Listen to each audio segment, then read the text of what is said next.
Boat দিয়ে। এবার আমরা গিয়ে এখন ব্রেকফাস্ট করব। মা আজকে বোটের দিনে স্পেশাল একটা ব্রেকফাস্ট আমাদের জন্য আয়োজন করেছে। জানি লাঞ্চের টাইম হয়ে গেছে, কি হবে বলে দে, কি না বলবো না, সেটা বলবো না। আমরা সুগার এন্ড স্পাইস থেকে খাবার নিয়েছিলাম, taste and bite. Oh sorry taste and bite. তো আমরা এই গরমের মধ্যে একটুখানি পিজা ফিজা খেয়ে একটু এসি চালিয়ে বিন্দাস রেস্ট নিচ্ছি। আর দিদি আমার এখানে রিল বানাচ্ছে। আর কি স্পেশাল খাবারটা ওটা আমি তোমাদেরকে দেখাবো, ঠিক আছে? তো এখানে ব্যাটার রেডি হয়েছে, আশা করি তোমরা বুঝতেই পারছো যেটা কি, বা বুঝতে পারছো না। বোঝার জন্য ভিডিওটাকে দেখতে হবে পুরোটা। আর এখানে আমার কড়াও বসে গেছে। তো আর এই হচ্ছে দোসা তাওয়া। যা মা তাহলে বলেই দিল যে কি হচ্ছে। আজকে আমাদের মেনু হচ্ছে দোসা।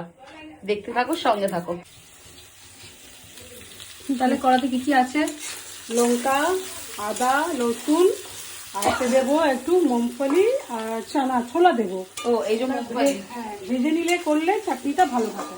আচ্ছা, চাটনিটা ভালো হয়।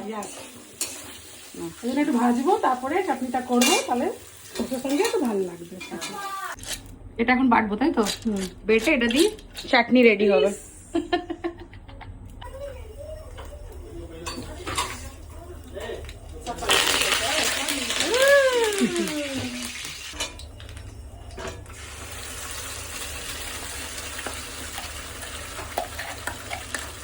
এটা তুমি ওই চাটনিটা বানিয়ে তাড়কা দিলে, তাই তো?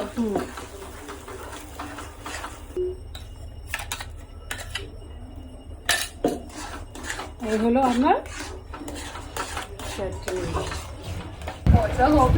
Thanks for watching. ভালো লাগলে ভিডিওটা একটা লাইক আর একটা কমেন্টে নিশ্চয়ই জানিও যে কেমন লাগলো।